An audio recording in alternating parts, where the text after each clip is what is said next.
양의 메아리.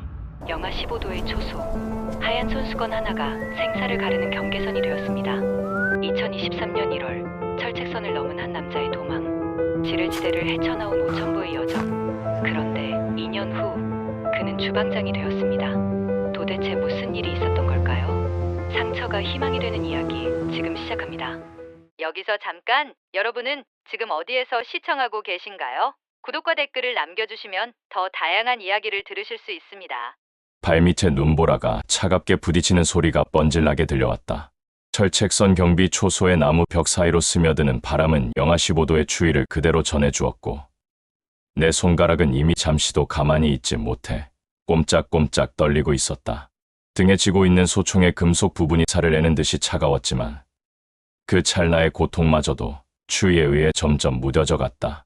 군복 속에 걸친 내복은 땀과 서리가 섞여 차가운 철판처럼 달라붙어 있었고, 목도리는 이제 바람을 막는 기능보다는 얼굴이 완전히 얼어붙는 것만을 간신히 막아주는 최후의 보루처럼 느껴졌다.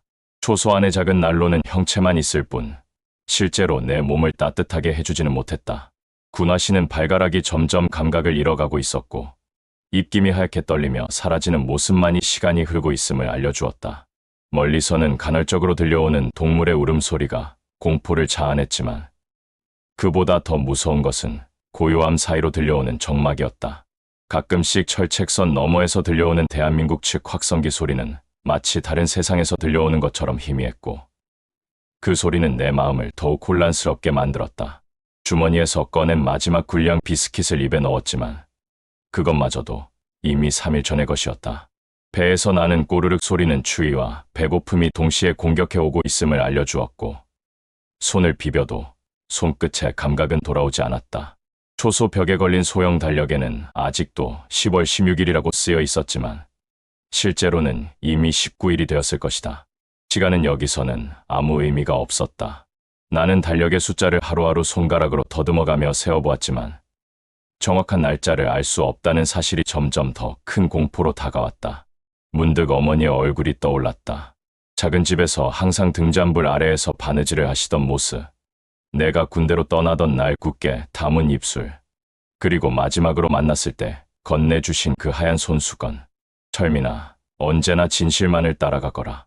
그 말씀이 지금처럼 선명하게 들려오는 것은 처음이었다. 어머니의 목소리는 마치 이 추운 초소 안에서 유일하게 따뜻한 존재처럼 느껴졌다. 그 순간 눈물이 얼굴을 타고 흐르려 했지만 추위가 눈물마저도 얼어붙게 만들었다. 창밖으로 내다보인 북쪽 하늘은 칠흑처럼 검었지만 남쪽 하늘에는 별이 반짝이고 있었다. 그 별빛이 마치 무언가를 알려주는 것처럼 느껴졌다. 문득 가슴속에서 뭔가가 꿈틀거리기 시작했다. 지금까지와는 다른 위험하지만 불길한 가능성에 대한 생각이었다. 남쪽의 별빛은 자유를, 빛을, 그리고 어쩌면 생존을 의미하는 것처럼 보였다. 나는 그 별빛을 바라보며 처음으로 도망이라는 단어를 마음속으로 속삭여보았다. 그 순간 초소 밖에서 이상한 소리가 들려왔다. 발소리였다. 아니, 사람의 발소리보다는 더 가벼웠지만 분명히 뭔가 움직이는 소리였다. 심장이 빨리 뛰기 시작했고 손에 쥔 소총을 더 단단히 모았다. 하지만 아무도 오지 않았다. 단지 바람만이 여전히 내 얼굴을 핥히고 있었다. 어둠 속에서 들려오는 그 소리는 아마도 야생 동물이었을 것이다. 하지만 그 순간 내 마음속에는 이미 깊은 불안이 자리 잡고 있었다.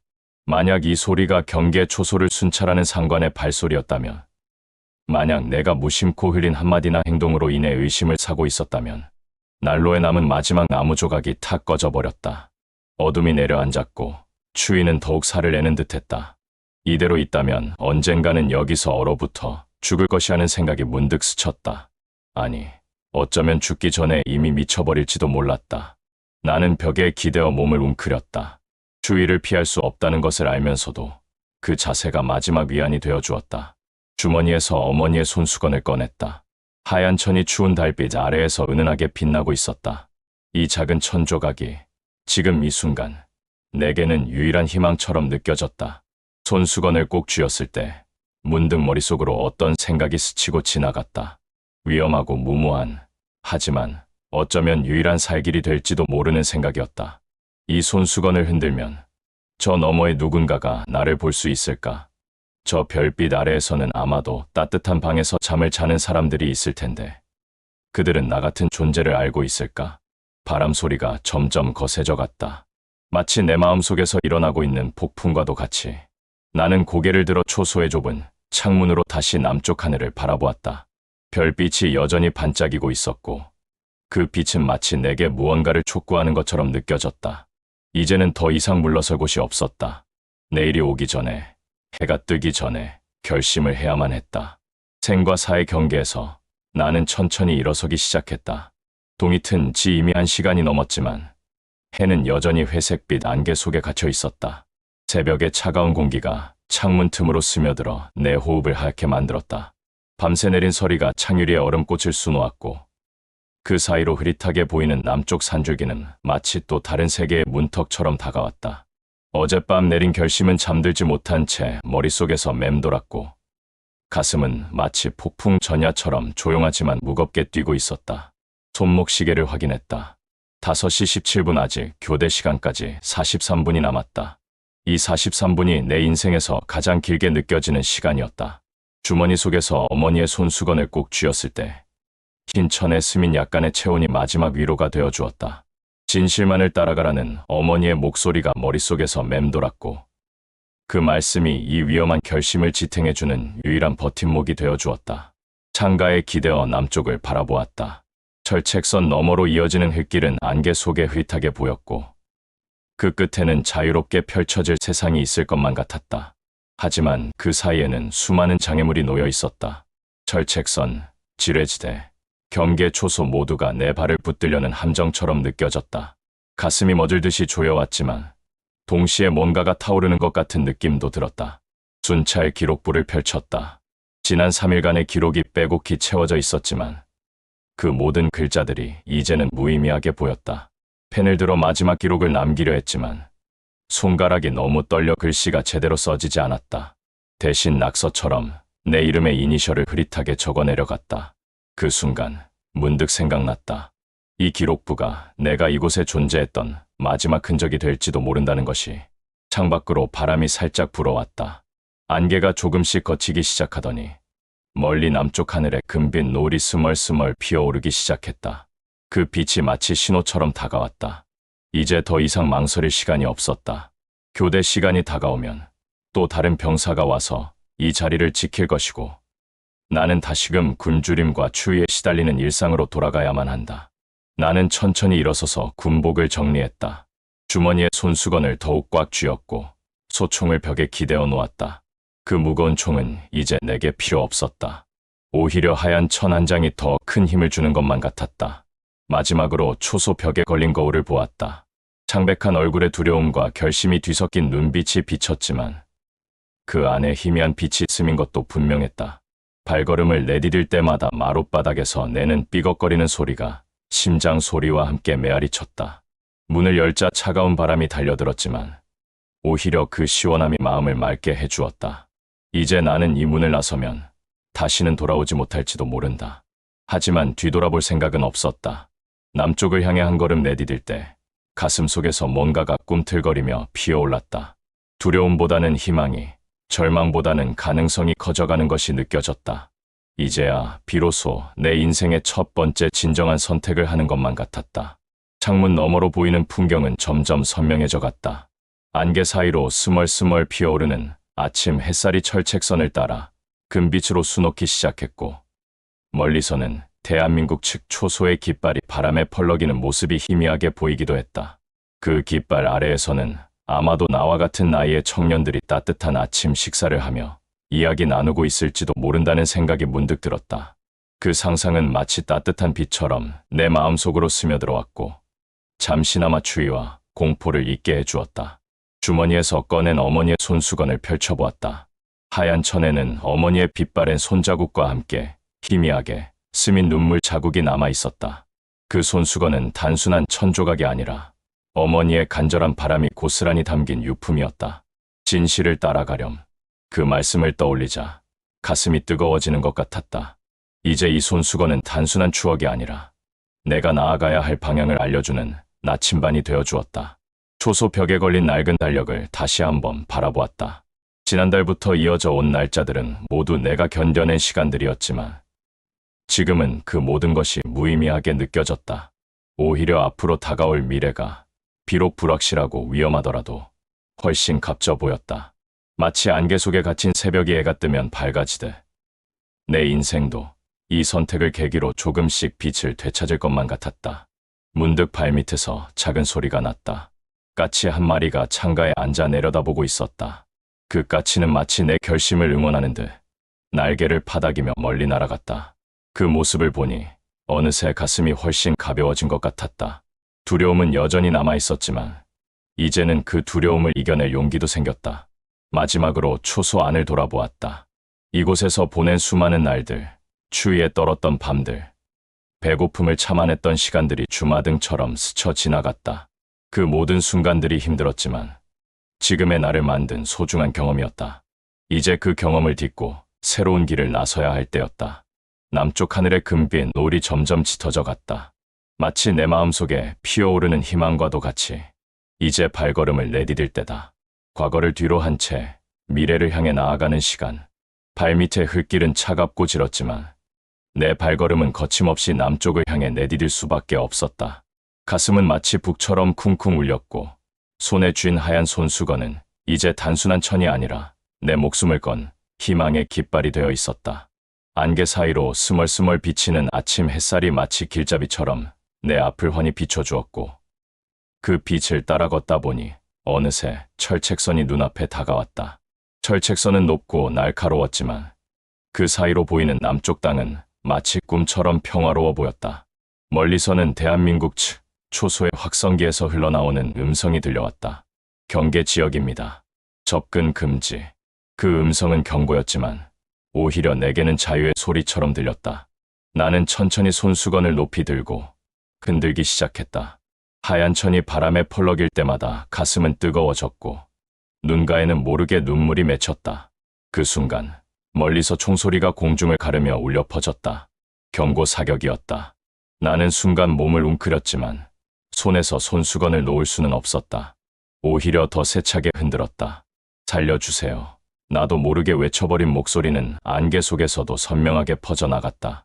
그 외침과 함께 머릿속에서는 어머니의 얼굴이, 동료들의 모습이, 그리고 내가 떠나온 고향의 풍경이 스쳐 지나갔다. 이제는 뒤돌아갈 수 없다는 것을, 오직 앞으로만 나아가야 한다는 것을 뼈저리게 느꼈다. 확성기에서 다시 음성이 들려왔다. 멈춰라. 그만두라. 그 소리는 차갑고 단호했지만 그 안에 녹아있는 인간적인 간절함도 함께 느껴졌다. 나는 고개를 들어 남쪽 초소를 바라보았다. 안개 속에서 희미하게 보이는 병사들의 모습이 나를 바라보는 그들의 시선이 선명하게 다가왔다. 그들의 눈에는 경계와 함께 의문과 연민이 스민 것 같았다. 아마도 그들도 나와 같은 인간임을, 나의 선택이 단순한 반역이 아니라 생존을 위한 몸부림임을 직감했을지도 모르겠다. 나는 천천히 무릎을 꿇고 두 손을 들어 보였다. 하얀 손수건은 여전히 바람에 펄럭였고 그 모습은 마치 항복의 기보다는 희망의 신호처럼 보였다. 가슴은 여전히 빨리 뛰었지만 이제는 공포보다는 해방감이 조금씩 자리 잡고 있었다. 이 선택이 옳았는지 아니면 죽음을 부를지 모르지만 적어도 나는 움직였고 나아갔으며 내 운명을 건 도박을 시작했다. 머리 위로 다시 총소리가 울렸지만 이번에는 공중이 아닌 땅을 향한 경고음이었다. 흙먼지가 날아오르고 발밑에서 작은 진동이 느껴졌다. 그 순간 나는 비로소 깨달았다. 이 총소리는 내게 마지막 기회를 주는 경고이자 동시에 내 결심을 시험하는 문이기도 하다는 것을. 나는 천천히 일어서서 마지막으로 고향을 바라본 뒤 하얀 손수건을 더 높이 들어 올렸다. 이제 모든 것이 시작되었다. 발밑에서 스치는 바람은 차갑게 얼굴을 핥히었지만 오히려 그 시원함이 내 마음을 더욱 맑게 해주었다.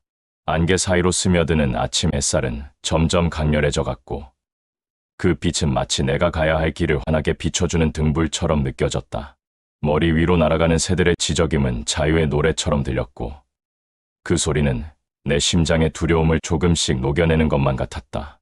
손에 쥔 하얀 손수건은 바람에 펄럭일 때마다 살아있는 듯한 생동감을 띠었다. 그 천은 이제 단순한 천이 아니라 어머니의 간절한 바람이자 내가 믿고 나아가는 신호였다. 문득 그 손수건을 흔들던 어머니의 손길이 생각났다. 그분도 나처럼 두려움과 희망 사이에서 이 손수건을 쥐고 계셨을까? 그 생각에 가슴이 뭉클해졌지만 동시에 힘도 났다.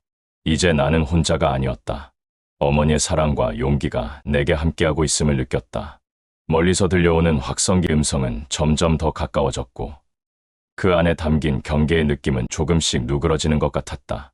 아마도 그들도 내가 무장하지 않았음을, 오직 하얀 천 하나만을 들고 있음을 확인했을 것이다.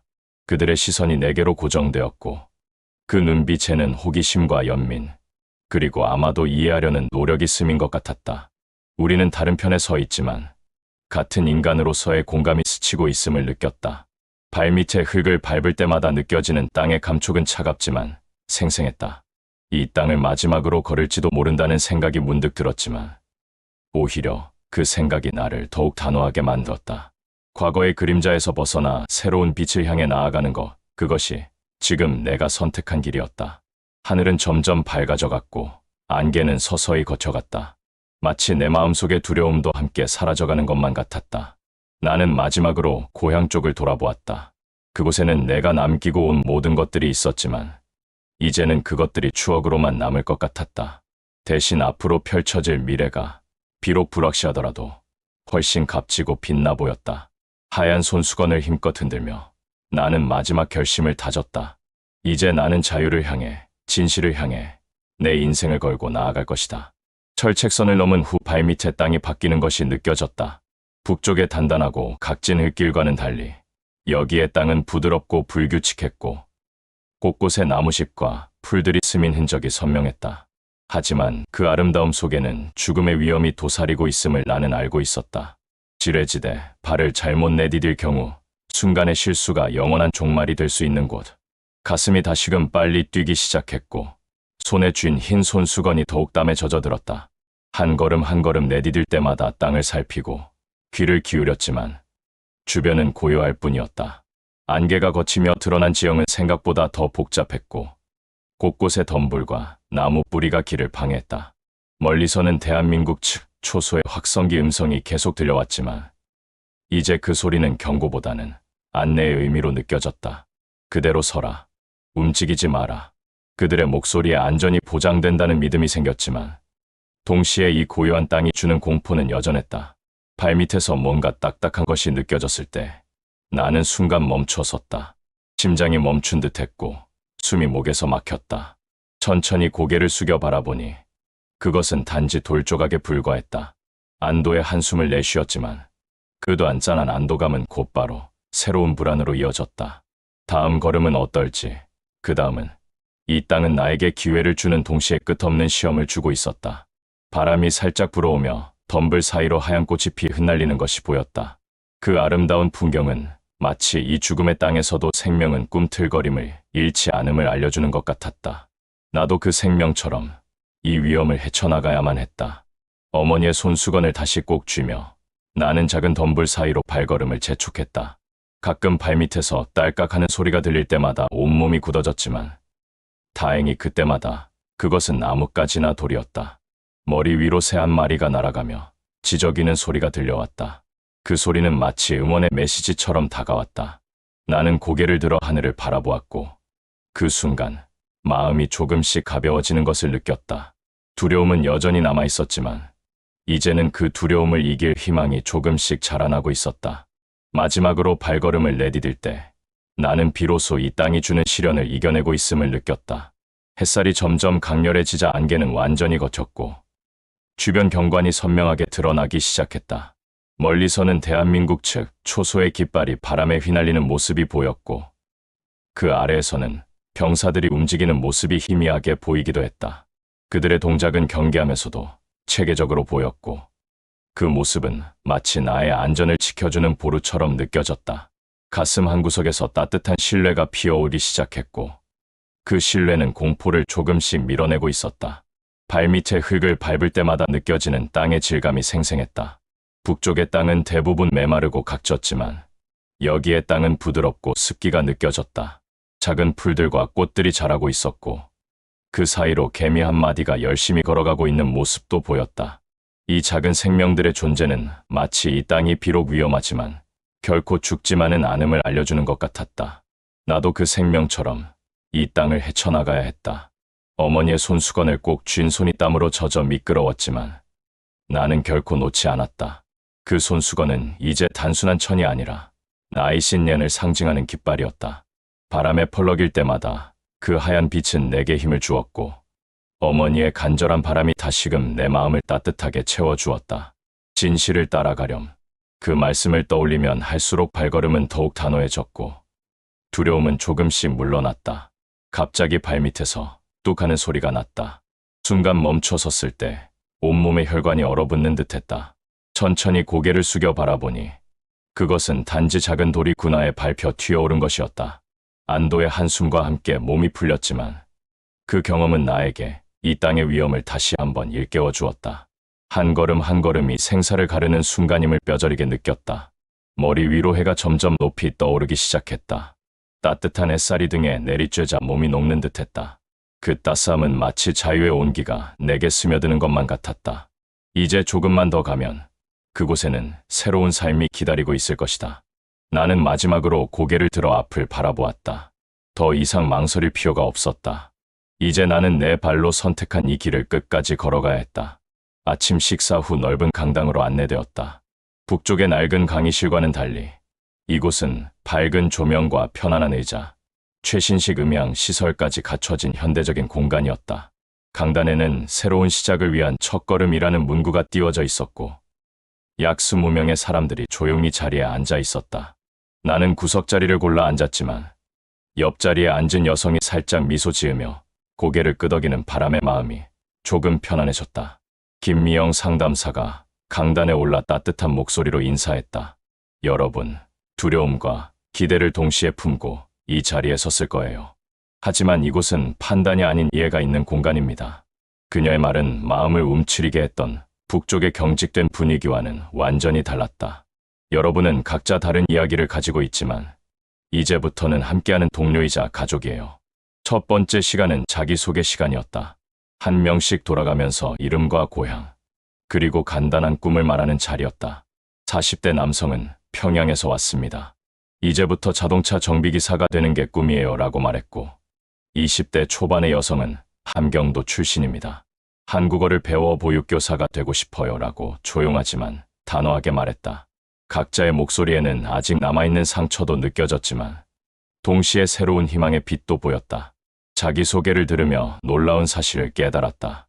여기 모인 사람들 대부분이 나와 비슷한 악몽 같은 경험을 했지만 동시에 놀라운 회복력을 가지고 있었다. 한 50대 남성은 눈물을 흘리며 가족 모두를 잃었지만 그래도 살아야 한다는 믿음으로 여기까지 왔습니다 라고 말했고 모두가 숙연해졌다.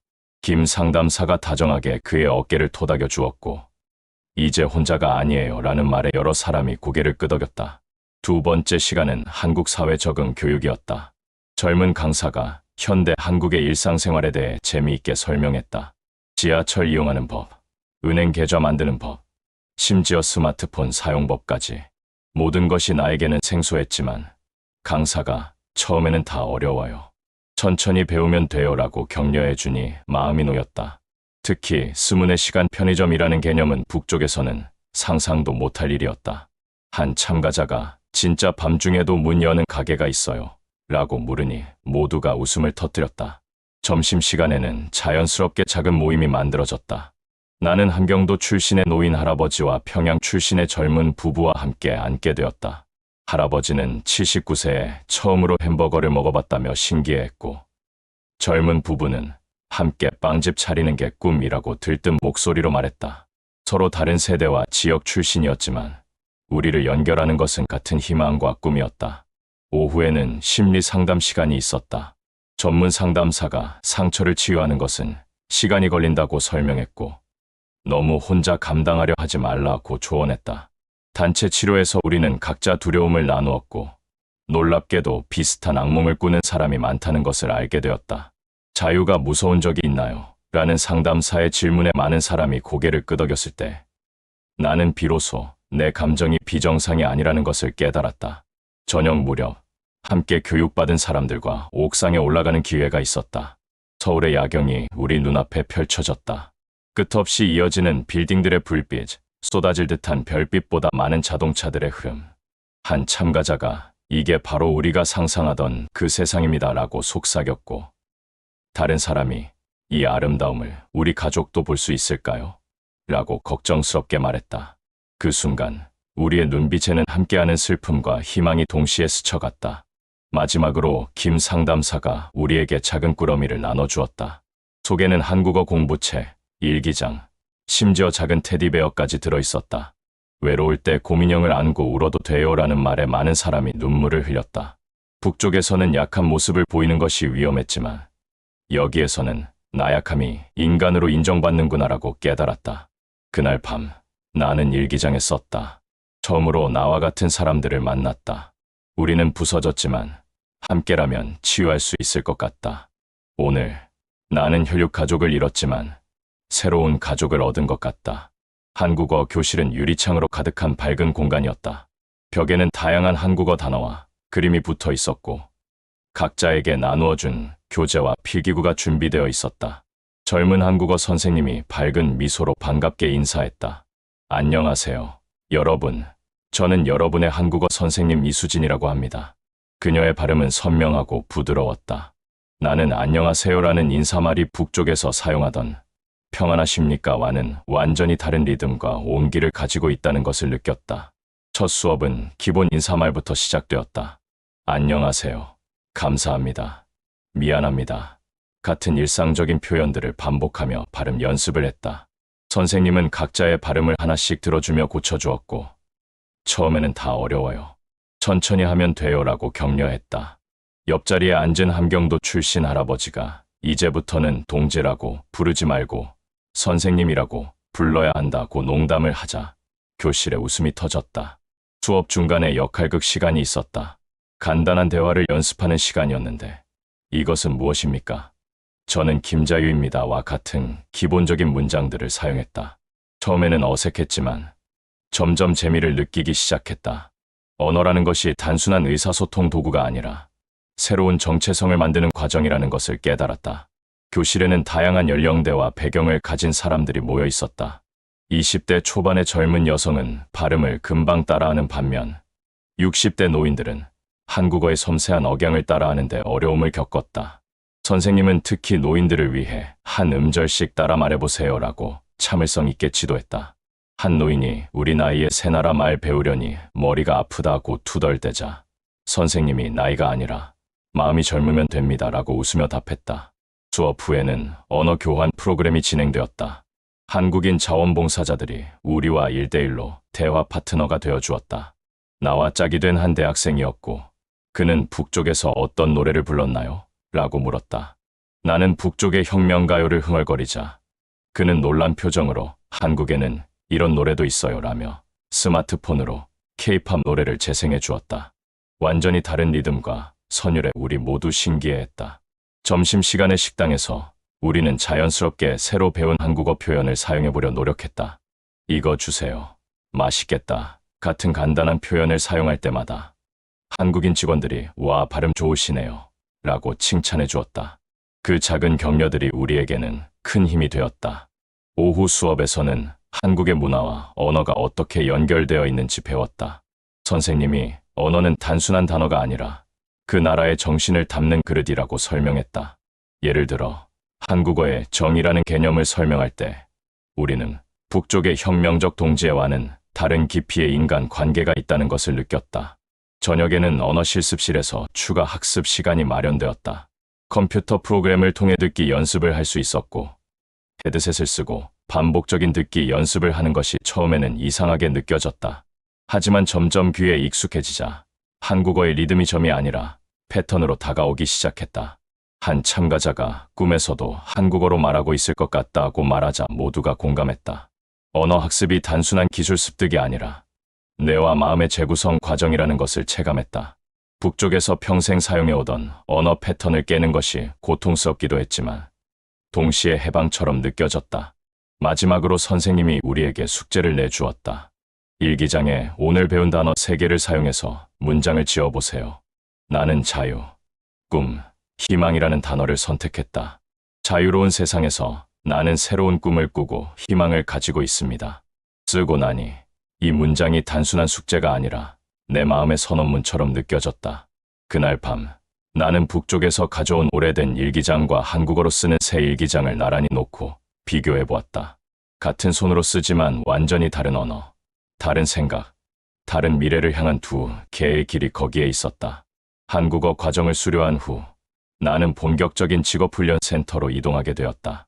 약 3개월간의 언어 적응기를 거치니 이제야 일상 대화가 조금씩 가능해졌고 사회에 첫 발을 내디딜 준비가 되었다는 생각에 가슴이 뿌듯했다. 센터는 현대적인 시설에 각종 직종별 실습 공간이 마련되어 있었다. 목공, 조리, 자동차 정비, 컴퓨터, 기초, 심지어 농업 기술까지 다양한 분야의 훈련 과정이 준비되어 있었다. 나는 오랜 고민 끝에 조리 실습 과정을 선택했다. 북쪽에서 배고픔에 시달렸던 기억이 있지만 바로 그렇기 때문에 음식을 대하는 법, 더 나아가 음식으로 사람을 위로하는 법을 배우고 싶었다. 첫 실습날, 조리 강사님은 음식은 단순한 영양소가 아니라 마음을 전하는 메시지라고 말씀하셨다. 그 말이 가슴 깊이 와닿았다. 첫 주는 기초 칼 활용법부터 시작되었다. 북쪽에서도 음식을 준비했지만 여기에 정교한 조리 기술과 다양한 재료들은 완전히 새로운 세계였다. 양파를 다지는 법, 당근을 채 썰는 법, 심지어 간장과 된장의 차이를 배우는 과정에서 작은 성취감을 느꼈다. 같은 반 훈련생들도 각자 다른 꿈을 가지고 있었지만 우리는 서로의 실수를 바로잡아주고 응원해주는 우정을 쌓아가고 있었다. 조리 실습은 점점 더 깊이 들어갔다. 김치 담그기, 된장 끓이기, 심지어 불고기 양념 배합까지 한국 음식의 다양한 맛과 기술을 배울수록 음식이 단순한 생존 수단이 아니라 문화 그 자체라는 것을 깨달았다. 특히 김치 담그기 실습에서는 북쪽과는 다른 배추 절이는 법과 양념 재료에 모두가 신기했다. 여기서는 고춧가루에다가 멸치 액젓까지 넣는다고 한 훈련생이 놀라자 강사님이 지역마다 김치 맛이 다르다는 거, 바로 그게 한국 음식의 매력이에요 라고 설명해 주셨다. 직업훈련은 단순한 기술 습득 이상이었다. 매주 진행되는 직업윤리 특강에서는 한국 사회에서의 업무 태도, 시간 개념, 심지어 동료들과의 소통 방법까지 세세히 가르쳐 주었다. 북쪽에서는 상상도 못했던 개념들이죠 라고 강사가 물을 때면 우리는 고개를 끄덕이며 한국 사회의 시스템에 대해 깊이 생각해 보게 되었다. 조리 실습에서 특히 인상적이었던 것은 맞춤형 식단 개념이었다. 북쪽에서는 오직 배고픔을 채우는 것이 전부였지만 여기에서는 영양 균형, 알레르기 유발 음식 피하기, 심지어 종교적인 시기 제한까지 고려하는 세심함에 놀라움을 금치 못했다. 한 노인 훈련생이 이렇게까지 따져가며 음식을 준비하다니 여긴 정말 사람을 소중히 여기는 곳이구나라고 깊은 감동을 표현했던 것이 기억에 남는다. 훈련 과정 중에는 실제 현장 실습 기회도 주어졌다. 나는 인근 복지관 조리실에서 일주일간 봉사활동을 하며 노인들에게 점심을 제공하는 경험을 했다. 처음으로 내가 만든 된장찌개를 한 할머니께 드렸을 때 아이고, 이거 정말 어머니 손맛이 나는구나 라는 말씀에 눈시울이 뜨거워졌다. 그 작은 칭찬이 나에게는 세상에서 가장 값진 보상이었다. 훈련센터에서는 언어와 문화 적응을 돕는 멘토링 프로그램도 진행되었다. 한국인 자원봉사자 멘토가 매주 찾아와 우리의 훈련 과정을 지켜보고 조언을 해주었다. 나의 멘토는 50대 주부였는데 그녀는 요리는 재료보다 마음이 중요하다며 가족을 위해 30년간 음식을 해온 경험을 나눠주었다. 그녀의 이야기를 통해 한국의 가족 문화와 정에 대해 더 깊이 이해하게 되었다. 취업을 앞두고는 이력서, 작성법과 면접 기술 특강이 진행되었다. 북쪽에서는 경력이라는 개념 자체가 달랐기 때문에 어떻게 이야기해야 할지 막막했지만 취업 상담사는 당신의 생존 경험 그 자체가 이미 가장 큰 강점이라고 격려해 주었다. 모의 면접에서 떨리는 목소리로 저는 배고픔을 이기고 여기까지 왔습니다. 이제는 제 손으로 다른 이에게 따뜻함을 전하고 싶습니다 라고 말했을 때 상담사님의 눈에도 눈물이 맺혀 있었다. 훈련 마지막 날, 우리는 수료식을 가졌다. 각자 자신이 만든 음식을 내놓는 작은 행사였는데 나는 북쪽에서 어머니가 만들어 주시던 방앗간 떡을 재현해 보았다. 비록 맛은 다소 달랐지만 모두가 이것이 바로 통일의 맛이구나라고 웃으며 맛보아 주었다. 센터장은 우리에게 수료증과 함께 이제부터는 진정한 도전이 시작된다. 하지만 여러분은 이미 가장 어려운 길을 해낸 분들이라고 축하의 말을 전했다. 첫 취업 자리에 지원하는 순간 나는 두려움보다는 기대가 더 컸다. 비록 초급 직책일지라도 이것이 내가 한국 사회에 기여할 수 있는 첫 번째 발걸음이었기 때문이다. 면접관이 어떤 직원이 되고 싶으세요? 라고 물었을 때 나는 망설임 없이 대답했다. 배우는 자세로 임하고 감사함으로 일하는 직원이 되고 싶습니다. 그렇게 나는 사회에 첫 발을 내디뎠다. 비록 작은 식당의 보조 조리사로 시작했지만 매일매일이 새로운 배움의 연속이었다. 북쪽에서의 경험은 이제 아픈 기억이 아니라 오히려 겸손함을 알고 감사할 줄 아는 마음으로 변했다. 첫 월급을 받아들었을 때 그 돈이 단순한 노동의 대가가 아니라 내가 이 사회의 일원으로서 인정받고 있다는 상징처럼 느껴졌다. 통일교육원에서의 생활이 안정되자 이제는 진정한 새로운 시작을 준비할 때가 되었다.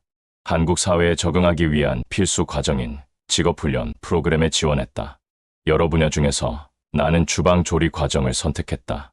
북쪽에서도 음식을 만들었지만 한국의 조리 기술과 문화를 배우는 것은 완전히 새로운 도전이었다. 훈련 첫날, 조리 실습실에 들어서니 다양한 최신식 조리 기구들과 익숙하지 않은 재료들이 눈에 들어왔다. 함께 훈련받는 동기들은 모두 나처럼 새로운 삶을 시작하려는 북한 이탈 주민들이었다. 서로를 보며 마음속으로 응원의 메시지를 주고받는 것만 같았다. 강사님은 한국 전통 음식의 기초부터 체계적으로 가르쳐 주셨다. 김치 담그기, 된장 국물 내기, 불고기 양념 배합하기. 하나하나가 새로웠다. 특히 한국 음식의 다양한 양념과 조리법은 북쪽과는 완전히 달라 처음에는 많이 헤맸다. 하지만 강사님의 세심한 지도와 동기들의 도움으로 점차 익숙해져 갔다. 가장 기억에 남는 것은 한국 음식의 정성이었다. 북쪽에서는 배고픔을 채우기 위한 음식이었다면 여기에서는 맛과 영양, 그리고 예술까지 고려한 음식이었다. 강사님은 음식은 단순히 배를 채우는 것이 아니라 마음을 채우는 것이라고 말씀하셨다. 그 말이 마음에 깊이 와닿았다. 훈련 과정 중에는 실제 식당에서의 인턴십도 있었다. 작은 분식점에서 일하면서 한국의 빠른 식문화를 직접 체험했다. 처음에는 주문받는 것, 계산하는 것, 빠르게 조리하는 것 모두가 서툴렀다. 하지만 점장님의 격려와 손님들의 따뜻한 응원이 큰 힘이 되었다. 한편으로는 언어의 벽도 느꼈다. 북쪽과는 다른 한국어 표현, 특히 전문 용어들이 어려웠다.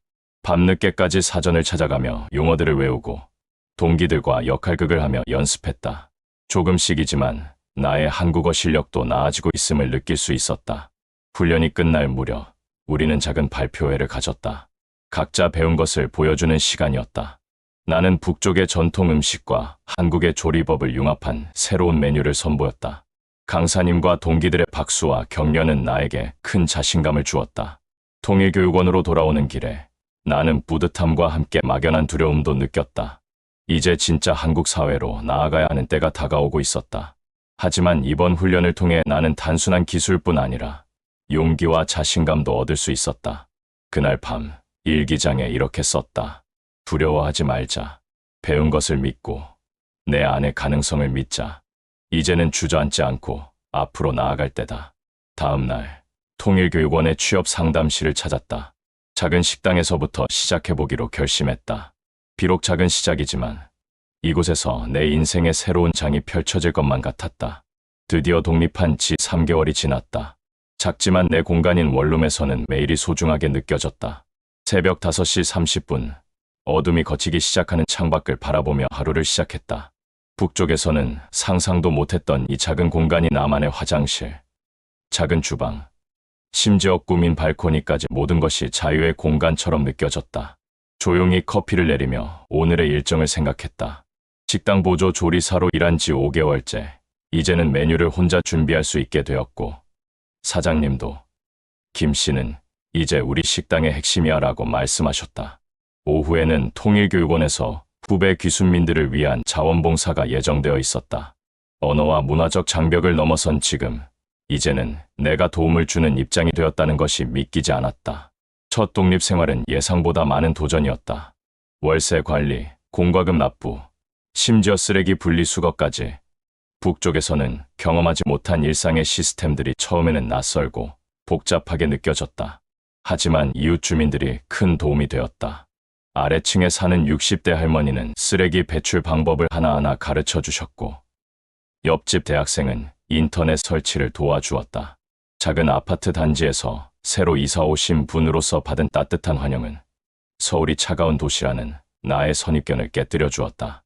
직장 생활도 점점 안정을 찾아가고 있었다. 식당에서는 이제 나만의 특별 메뉴를 만들 기회가 주어졌다. 북쪽 전통 음식과 한국 식문화를 융합시킨 통일 비빔국수를 개발했는데 손님들의 반응이 뜨거웠다. 특히 625 참전 용사 한 분이 이 맛이야말로 진짜 통일의 맛이구나 라고 눈시울을 붉히며 말씀하셨을 때는 내 일에 대한 자부심이 샘물처럼 솟아올랐다. 통일교육원에서의 자원봉사는 나에게 특별한 의미가 있었다. 막 도착한 귀순민들을 맞이할 때면 1년 전에 나 자신이 겹쳐져 보였다. 그들의 두려운 눈빛을 보며 나는 당시 김미영 상담사님이 해주셨던 말을 그대로 전했다. 여기서는 판단이 아닌 이해가 있는 공간입니다. 한 평양 출신 청년이 선생님처럼 되고 싶다고 말했을 때 나는 비로소 내가 진정으로 이 사회에 뿌리 내리고 있음을 느꼈다. 개인적인 성장도 함께했다. 저녁에는 지역사회센터에서 컴퓨터 교육을 받기 시작했고 주말에는 도서관에서 한국사를 공부했다. 북쪽에서 왜곡되어 배웠던 역사와 다른 진실을 알아가는 과정은 때로 고통스럽기도 했지만 동시에 해방이었다. 특히 518 광주 민주화 운동에 대해 배울 때는 자유의 소중함에 대해 깊이 생각하게 되었다. 경제적인 안정도 서서히 찾아왔다. 첫 월급으로는 단순히 생필품을 사는 것으로 만족했지만 이제는 작은 저축도 모을 수 있게 되었다. 은행원이 정기 예금을 들어보시겠어요? 라고 권했을 때 미래를 위한 계획이라는 개념 자체가 아직도 낯설게 느껴졌다. 북쪽에서는 오직 오늘을 살아가는 것만이 중요했으니까 가족에 대한 그리움은 여전히 가슴 한켠에 자리하고 있었다. 하지만 이제는 그 그리움이 절망이 아니라 오히려 희망의 동력이 되었다.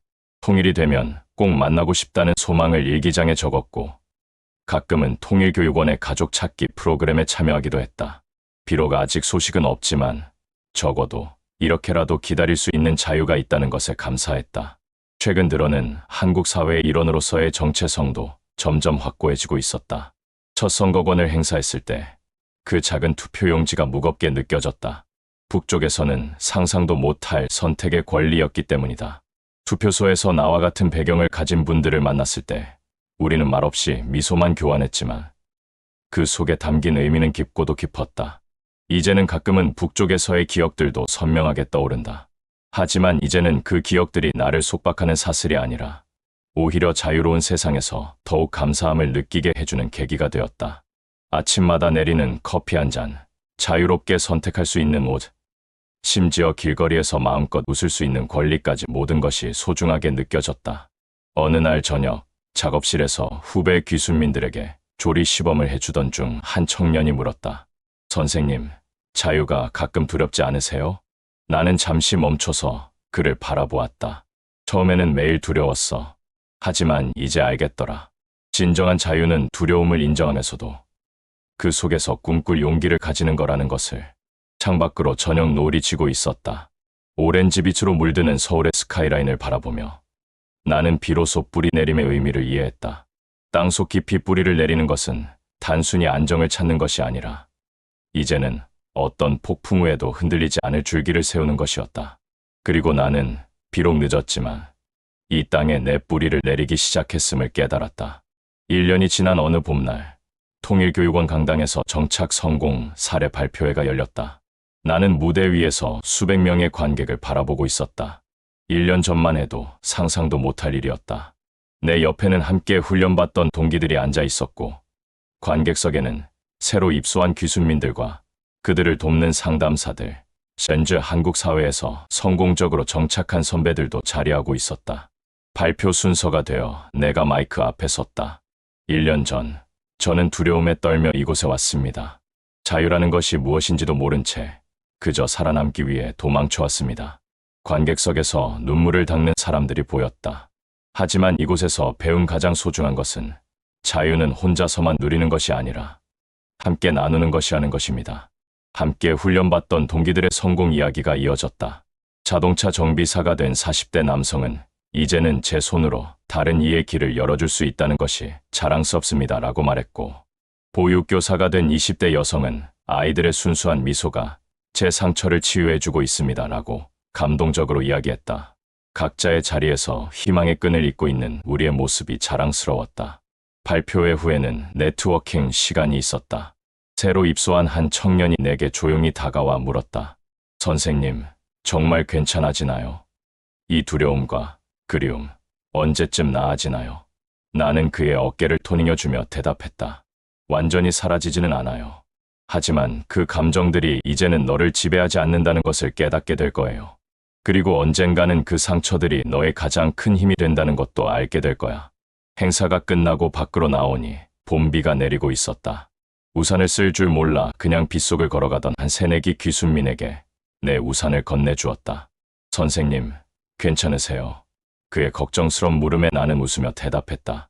이제는 내가 젖어도 다른 이를 지켜줄 수 있다는 게 기뻐. 그날 밤 나는 일기장에 이렇게 썼다.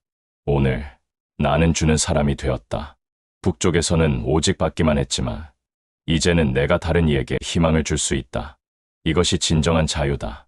상처는 아물지 않았지만 그 상처가 이제는 다른 이의 등불이 될 수 있다는 것을 깨달았다. 드디어 그날이 왔다. 내 작은 음식점, 통일의 맛의 문을 열었다. 2년간의 노력 끝에 모은 자금으로 통일교육원에서 만난 동료들과 함께 작은 식당을 차린 것이다. 북쪽의 정통 음식과 한국의 맛을 융합한 우리만의 특별한 메뉴들로 가득한 메뉴판이 자랑스러웠다. 오프닝 날 뜻밖의 손님들이 찾아왔다. 통일교육원의 김미영 상담사님, 직업훈련센터의 조리 강사님, 그리고 우리 식당에서 인턴십을 했던 한국인 대학생까지 모두가 우리의 성공을 축하해 주었다. 가장 뜻깊은 순간은 함께 훈련받던 동료들이 각자의 직장에서 퇴근한 후 모여 함께한 자리였다. 자동차 정비사, 보육교사, 공장 기술자, 각자의 자리에서 열심히 살아가는 우리의 모습이 자랑스러웠다. 한편으로는 가족에 대한 그리움도 여전했다. 오프닝 날 아침, 나는 북쪽을 향해 작은 제사를 지냈다. 어머니, 아버지, 이제 제가 여기서 잘 살고 있습니다. 여러분도 꼭 무사하시길. 하지만 이제는 그 그리움이 나를 움츠리게 하지 않았다. 오히려 그 사랑이 내가 더 나은 사람이 되도록 하는 원동력이 되었다. 식당에는 다양한 사람들이 찾아왔다. 북쪽 출신의 귀순민들은 고향의 맛을 찾아왔고, 한국인들은 새로운 맛에 호기심을 보였으며, 심지어 외국인 관광객들까지 통일의 맛을 경험하러 왔다. 한 북한 이탈 주민 할머니는 우리의 평양냉면을 먹고 눈물을 흘리며 고향 맛이야라고 말했고, 한국인 한 대학생은 이런 맛이 통일의 맛이구나라고 감탄했다. 우리 식당은 단순한 음식점이 아니라 소통과 이해의 공간이 되었다. 한국인과 북한 이탈 주민들이 함께 앉아 대화를 나누는 모습, 서로의 이야기를 들어주는 모습, 그 작은 식탁들이 하나의 통일된 미래를 상징하는 것만 같았다. 어느 날 저녁, 문득 창밖을 바라보았다. 식당에서의 일상은 이제 나에게 가장 소중한 보람이 되었다.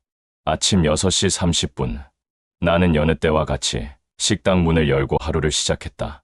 신선한 재료를 받아들이고 밥을 짓고 국물을 우려내는 일상적인 작업들이 이제는 마치 명상처럼 느껴졌다. 사장님은 이제 거의 모든 주방 업무를 나에게 맡기셨고, 김씨 없이는 이 식당 못 돌아간다는 농담까지 하셨다. 오늘은 특별한 손님이 예약되어 있었다. 통일교육원에서 만난 동기들이 모이는 날이었다. 자동차 정비사가 된 최 씨, 보육교사가 된 이 씨, 그리고 작은 공장에서 기술자로 일하는 박 씨까지 모두 바쁜 일정을 쪼개어 모인다고 했다. 그들을 위해 특별히 북쪽에서 먹던 옛날 방식의 평양냉면을 준비했다. 냉면 국물을 시원하게 식히며 우리 모두의 여정이 주는 감동을 되새겼다. 점심시간이 되자 하나둘씩 동기들이 도착하기 시작했다. 각자의 직장 복장을 한 그들의 모습에서 1년 전의 초라한 모습은 찾아볼 수 없었다. 최 씨는 차 고치는 게 이렇게 보람있는 일인지 몰랐다며 자랑스럽게 이야기했고, 이 씨는 어린이들이 저를 선생님이라 부를 때마다 가슴이 뭉클하다고 했다. 박 씨는 여전히 말수가 적었지만 잘 지내고 있다는 짧은 대답에 미소가 가득했다. 우리가 함께 앉아 옛날 이야기를 나누는 동안 다른 손님들이 우리를 흥미롭게 바라보았다. 한 한국인 할아버지가 용기를 내어 다가와 물었다. 여러분, 북쪽에서 오셨다고요? 그곳은 어땠나요? 그 질문에 우리는 서로를 바라보며 미소 지었다. 이제는 그 질문에 당황하지 않았다. 최 씨가 대신 답했다. 힘들었지만 이제 여기서 새로운 희망을 찾았습니다. 오후에는 새로 입국한 귀순민 가족이 식당을 찾았다. 통일교육원에서 내가 멘토를 맡고 있는 가족이었다. 두 아이를 데리고 온 부부는 아직 한국 사회에 적응하는 중이었다. 나는 그들에게 우리 식당의 특별 메뉴를 소개해 주었고 아이들에게는 특별히 단무지 꼬치를 만들어 주었다. 아이들의 환한 미소를 보며 내가 이제는 도움을 받는 사람에서 주는 사람이 되었다는 사실에 가슴이 따뜻해졌다. 저녁 준비 시간, 사장님이 나를 불렀다. 김씨, 다음 달부터 주방장을 맡아주겠나? 나이는 적지만 실력과 마음가짐이 모두를 압도하네. 그 말에 나는 잠시 말을 잃었다. 주방장, 북쪽에서는 상상도 못할 자리였다. 사장님, 저로 과연 될까요? 내 물음에 사장님은 확신에 찬 미소로 답했다. 너만큼 음식을 사랑하고 사람을 배려하는 사람은 본 적이 없어. 그날 밤 나는 일기장에 이렇게 썼다. 오늘 나는 주방장이 되었다. 단순한 직책의 변화가 아니라 이 사회가 나를 진정한 일원으로 받아들였다는 증표다. 내가 만드는 매그릇에 희망을 담아 이 땅에서 내 뿌리를 더 깊이 내리겠다. 2년째 되는 어느 봄날, 통일교육원에서 특별한 워크숍이 열렸다. 상처의 흔적을 희망의 증거로라는 제목의 정신건강 프로그램이었다. 전문 심리 상담사들의 지도 아래 우리는 각자의 트라우마를 치유하는 방법을 배우고 있었다. 워크숍에서는 다양한 활동이 진행되었다. 예술치료 시간에는 각자의 상처를 그림으로 표현했고 글쓰기 시간에는 쓰지 못했던 감정들을 종이에 쏟아냈다. 한 참가자가 그린 그림은 검은색으로 가득했지만 한켠에 작은 노란색 꽃이 피어 있었다. 이게 바로 희망입니다라고 설명하는 그의 목소리에 모두가 깊이 공감했다. 가장 인상 깊었던 것은 편지 쓰기 시간이었다. 과거의 자신에게 혹은 잃어버린 가족에게 쓰지 못했던 편지를 쓰는 시간이었다. 나는 과거의 나 자신에게 편지를 썼다. 두려워하던 그때의 나야. 미안해. 지금은 알겠어. 그 고통이 너를 더 강하게 만들었다는 것을. 이제는 웃을 수 있고 꿈꿀 수 있어. 그건 내 덕분이야. 또 다른 참가자는 떠나보내야 했던 가족에게 편지를 썼다. 엄마, 저 이제 잘 먹고 잘 지내요. 엄마가 보셨으면 좋겠어요. 엄마의 딸이 이렇게 강하게 자랐다는 것을. 그녀의 목소리가 떨렸지만 눈물을 닦으며 미소 지을 수 있었다. 그동안 피해왔던 감정들을 마주하는 것이 두려웠지만 함께하는 사람들이 있어 용낼 수 있었다. 워크숍의 마지막 날, 우리는 각자의 희망의 상자를 만들었다. 상처를 담았던 것들을 버리고 대신 희망과 꿈을 담을 상자였다. 나는 상자에 한국 시민권 증서 사본, 주방장 임명장, 그리고 손님들이 써준 감사 편지까지 넣었다. 이제는 상처가 아니라 희망이 내 이야기의 주인공이 된 것이다. 프로그램이 끝나갈 무렵 워크숍을 진행한 심리 상담사가 말했다. 여러분의 상처는 사라지지 않을 수도 있습니다. 하지만 이제 그 상처들이 여러분을 지배하지 않는다는 것을 기억하세요. 오히려 그 상처들이 여러분을 더 깊이 이해하고 더 따뜻하게 만드는 힘이 될 것입니다. 그날 저녁, 나는 식당에서 특별한 이벤트를 준비했다. 희망의 떡이라는 이름으로 각자가 자신의 이야기를 담은 특별 메뉴를 만들기로 한 것이었다. 나는 북쪽의 전통 떡과 한국의 맛을 융합한 통일화전을 만들었다. 노란색, 빨간색, 초록색의 화려한 색상이 희망의 다양함을 상징했다. 손님들이 하나둘 모여들었다. 한국인, 북한 이탈 주민, 그리고 외국인 관광객까지 다양한 사람들이 내 희망의 떡을 맛보러 왔다. 한 손님이 물었다. 이 떡에는 어떤 이야기가 담겼나요? 나는 미소 지으며 답했다. 상처를 딛고 일어선 우리 모두의 이야기입니다. 쓰디썼지만 이제는 달콤해진 이야기죠. 그날 나는 비로소 이해했다. 내 상처들은 결점이 아니라 오히려 내가 더 깊이 공감하고 더 따뜻하게 줄 수 있는 특별한 선물이었다는 것을. 이제는 그 상처들을 부끄러워하지 않았다. 왜냐하면 그 상처들이 바로 희망의 뿌리가 되었기 때문이다. 식당 주방장으로서의 안정된 생활을 시작한 지 1년째. 나에게 뜻밖의 제안이 들어왔다. 지역사회센터에서 다문화 이해, 교육 강사로 활동해달라는 것이었다. 처음에는 망설였지만 김미영 상담사의 당신의 이야기가 누군가에게 희망이 될 수 있다는 말에 용기를 내어 수락했다. 강의실에는 다양한 연령대의 한국인 주민들이 모여 있었다. 20대 대학생부터 60대 주부까지 모두 호기심 가득한 눈으로 나를 바라보고 있었다. 첫 강의에서 나는 떨리는 목소리로 인사했다. 안녕하세요. 저는 북쪽에서 왔습니다. 오늘은 제 이야기를 통해 여러분께 작은 위로와 희망을 전하고자 합니다. 나는 북쪽에서의 생활, 탈출 과정, 한국에서의 적응기까지 솔직하게 털어놓았다. 강의실은 조용했고 많은 이들이 눈물을 닦고 있었다. 특히 625 전쟁을 겪은 한 노인은 북쪽 동포들이 이렇게 힘들게 살고 있다는 것을 처음 알게 되었다며 감정적으로 말했다. 질문 시간에는 다양한 호기심들이 쏟아졌다. 북쪽에서는 정말 TV도 못 보나요? 가족들은 지금 어떻게 지내고 있을까요? 라는 질문들에 나는 최대한 솔직하게 답변했다. 한 중학생의 어떤 게 가장 힘들었나요? 라는 질문에는 자유롭게 꿈꾸지 못하는 것이 가장 힘들었습니다. 라고 답했다. 강의 후 많은 참가자들이 다가와 감사의 인사를 전했다. 한 주부는 앞으로는 북한 이탈 주민들을 더 따뜻하게 대해줘야겠다는 생각이 들었다고 말했고, 한 대학생은 당신의 용기가 저에게 큰 영감을 주었습니다. 라고 감동적으로 전했다. 이 강의는 단순한 교육을 넘어서는 의미가 있었다. 한국인들에게 북한 동포들의 실제 모습을 전하는 소중한 통로가 되었고, 나에게는 내 경험을 치유의 도구로 사용할 수 있는 기회가 되었다. 3년째 되는 어느 가을날, 통일교육원에서 긴급 전화가 왔다. 가족 찾기 프로그램을 통해 내 동생의 소식을 찾았다는 것이었다. 손에 땀을 쥐고 통일교육원으로 달려가는 동안 가슴은 미친 듯이 뛰었다. 교육원에서는 동생의 사진과 간단한 신상 정보를 전해주었다. 중국을 통해 탈출했고 현재는 제주도에 정착했다는 것이었다. 전화번호를 받아들고 손이 떨렸다. 3년 만에 들을 동생의 목소리가 두려우면서도 간절했다. 전화를 걸기까지 30분이 넘게 걸렸다. 마음을 가다듬고 수화기를 들었을 때 나도 모르게 눈물이 흘렀다. 여보세요? 저예요. 형이에요. 잠시 침묵이 흐른 뒤 전화 너머에서 흐느끼는 소리가 들려왔다. 2시간 동안의 통화에서 우리는 서로의 이야기를 쏟아냈다. 동생은 부모님께서 작고하셨다는 슬픈 소식을 전했지만 그래도 우리 형제가 다시 만날 수 있다는 것이 가장 큰 기쁨이었다. 동생은 제주도에서 작은 농장을 운영하며 잘 지내고 있었고 나는 서울에서 식당을 운영한다고 말했다. 그 주 주말 나는 생애 처음으로 비행기를 타고 제주도로 날아갔다. 공항에서 동생을 만난 순간 우리는 오랫동안 포옹하며 눈물을 흘렸다. 동생의 농장에서는 제주도 특산품으로 만든 음식으로 나를 대접했다. 형, 이제 우리 다시 흩어지지 말아요. 함께 잘 살아요. 동생의 말에 나는 굳게 약속했다. 응, 이제는 함께야. 너도 서울로 오면 내 식당에서 함께 일하자. 가족을 다시 찾은 것은 나에게 새로운 희망을 주었다.